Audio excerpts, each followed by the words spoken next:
खुलुमबाय रिलाइम निउज 24 नि स्टुडिय'आव रादाबखौ फरायदों आं प्रिया बसुमतारिया।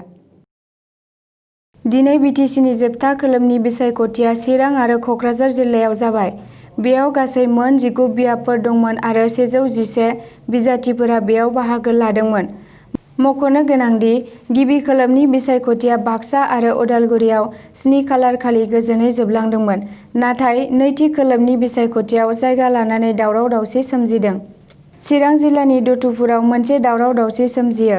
भट रिगिं खालामनायनि संखिनायनि जाहोनाव बिपिएफ आरो इउपिपिएल हानजा मोननैनि गेजेराव जायो। दावराव-दावसिखौ सामलायनो थाखाय पुलिसआ लाथिख'आव गुलि गावहरो। बिटिसिनि आइजिपिआ फोरमायनाय बायदिब्ला सासे बुरै मानसिया बुजियैयाव पलिं अफिसारआ गावनि डिउटि बायदियै आगदानि जायखिजाया सावगारियाव भट होनो फोरमायदोंमोन।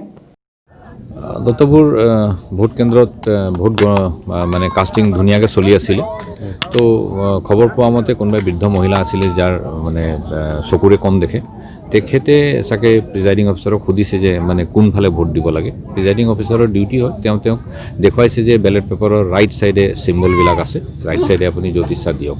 এই কথাষাৰ কিন্তু মিস ইন্টাৰপ্ৰেট হৈছে বাহিৰৰ মানুহৰ। বাহিৰত যিসকল আছিলে তেওঁলোকে ভাবিলে যে এইটো কোনটো পাৰ্টিকুলাৰ সাইন কিবা এটাত ভোট দিবলৈ কৈ আছে এই বুলি ৰাইজ মানে উত্তেজিত হৈ পেলাই ভিতৰলৈ সোমাই গ'ল। তো সেই ৰাইজক ভিতৰৰ পৰা ওলাবৰ কাৰণে যেতিয়া আনকণ্ট্ৰল হৈছিলে তিনিজন চিপাহী আছিল ইয়াত, গতিকে এজনে ব্লেংক ফায়াৰ এটা কৰিলে। ব্লেংক ফায়াৰ কৰোঁতে মানুহ আঁতৰি গ'ল। ইতিমধ্যে ইমিডিয়েট আমাৰ অচি চিডলি আহি পালে জেগাত, সিনিয়ৰ অফিচাৰো আহি পালে আৰু সিচুৱেশ্যন কণ্ট্ৰল কৰা হ'ল।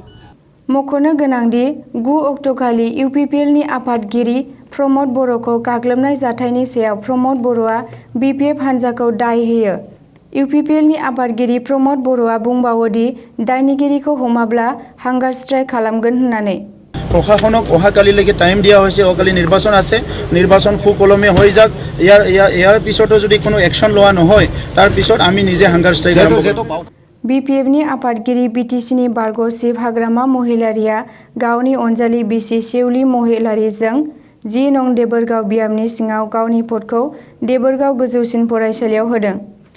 13 नं चिरां दुवार बियाबनि बिजाथि रनजित बसुमतारिया बेंटल बिक्रमपुर गामिनि गुदि फरायसालिनि 1 नं भट मिरुआव भटखौ होयो। रायजो सभानि बारग' एमपि उरखाव गोरा ब्रह्मआ गावनि भटखौ सालानि बाथाबारि गामियाव दिनै फुंबिलिनि 9 रिंगायाव गावनि अनजालि बिसिजों लोगोसे होयो। क'क्राझारनि एमपि नब कुमार सरनिया प्रमद बर'खौ प्रतिदिन टाइम्सआव एडभार्टाइजनि नामाव 5 कौटि रां बाहायदों होननायखौ 7 साननि गेजेराव फोरमान होनांगौ। फोरमान होनो हायाब्ला कर्टआव हाजिर जानांगोन होननानै बुङो। बिटिसिनि बारग' चिफ हाग्रामा महिलारिया बाक्सा आरो उदालगुरिनिफ्राय सा 16 आरो चिरां आरो क'क्राझारनिफ्राय सा 15 देरहासार जानानै गासै 30निबो बारा देरहानानै सरकार दानो हागोन होननानै बुङो। दिनैनि रादाबा एसेनोसै, गोजोन्थों।